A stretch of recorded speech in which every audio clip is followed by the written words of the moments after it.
ಅವಳು ಹೇಳ್ತಾಳೆ, ಏವಂ ಆಖ್ಯಾತವಾನ್ ವಾಲಿ ನನಗೆ ರಾವಣನ ಎಲ್ಲ ಬಲವನ್ನು ಕೂಡ ಹೇಳಿದ್ದ.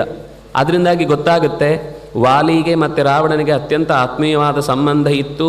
ಅದು ಮುಂದೆ ಉತ್ತರಕಾಂಡದಲ್ಲಿ ಬರುವ ಎಲ್ಲ ಸಂಗತಿಗಳು ಅಲ್ಲಿ ವಾಲಿಗೆ, ಸುಗ್ರೀವನಿಗೆ, ಅಥವಾ ಸುಗ್ರೀವನಿಗೆ ಈ ಒಳಗಿನ ಒಪ್ಪಂದ ಗೊತ್ತಿಲ್ಲದೇ ಇದ್ದರೂ ರಾವಣನ ಜೊತೆಗಿರುವ ಸಂಪರ್ಕದ ಬಗ್ಗೆ ಚೆನ್ನಾಗಿ ಗೊತ್ತಿದೆ.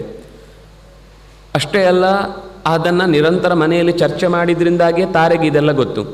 ನನಗೆ ವಾಲಿಯೇ ಹೇಳಿದ ಸಂಗತಿ, ರಾವಣನಲ್ಲಿ ಏನೇನು ಬಲಗಳಿವೆ, ಏನೇನು ಸಾಮರ್ಥ್ಯ ಇದೆ. ಯಾಕೆಂದರೆ ಅವರು ಒಂದು ಒಪ್ಪಂದ ಮಾಡಿಕೊಂಡಿದ್ದರು, ಹೆಣ್ಣು ಹೊನ್ನು ಮಣ್ಣು ಇದೆಲ್ಲವನ್ನೂ ನಾವು ಯಾರು ಗೆದ್ದರೂ ನಮಗಿಬ್ಬರಿಗೂ ಅದು ಸಮಾನ ಅಧಿಕಾರ ಇದೆ ಅಂತಲೇ ಅವನು ಯೋಚನೆ ಮಾಡಿ ಒಪ್ಪಂದವನ್ನು ಮಾಡಿಕೊಂಡಿದ್ದ ಅನ್ನುವುದೇ ಮುಂದೆ ವಾಲ್ಮೀಕಿಗಳೇ ಹೇಳುವ ಉತ್ತರಕಾಂಡದ ಭಾಗದಲ್ಲಿ ನಮಗೆ ಕಾಣ ಸಿಗುವಂಥದ್ದು.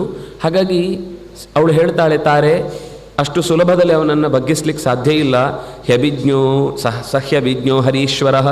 ಆದರೆ ವಾಲಿ ಇಷ್ಟು ಮಾತ್ರ ಅಲ್ಲ, ನನಗೆ ಹೇಳಿದ್ದು ಕೆಲವಾದರೆ ಅವನಿಗೆ ಇನ್ನೂ ಇದರ ಹೆಚ್ಚಿನ ಮಾಹಿತಿ ಎಲ್ಲವೂ ಇತ್ತು. ಎಲ್ಲವನ್ನೂ ಅವನು ಆಳವಾಗಿ ತಿಳ್ಕೊಂಡಿದ್ದ.